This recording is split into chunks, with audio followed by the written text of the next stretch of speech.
Hello everyone, তোমরা সবাই কেমন আছো? আই হোপ তোমরা খুব ভালো আছো। তো আমি সেদিন চলে গেছিলাম আমাদের নবদ্বীপের চৈতন্য বইমেলাতে।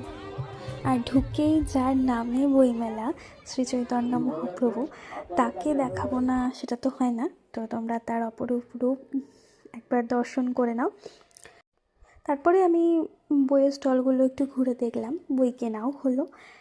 বইয়ের সাথে সাথে আমরা একটা নতুন জিনিস, মানে নতুন নয়, খুব সুন্দর কয়েকটা পোর্ট্রেট দেখলাম, সেগুলো খুব অসাধারণ।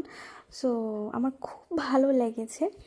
আর এখানে আরেকটা জিনিসের জন্য আমি গেছি, আরেকজনের সাথে দেখা করতে গেছি, সেই হলো দেবলীনা নন্দী। তো দেবলীনা দি এসেছিলো আমাদের চৈতন্য বইমেলাতে। তো আমি খুব এক্সাইটেড ছিলাম দেখার জন্য। ভিডিওটা বড় হয়ে যাওয়ার কারণে সব গান শোনাতে পারলাম না, তার ছোট ছোট ক্লিপ তোমাদের জন্য রইল।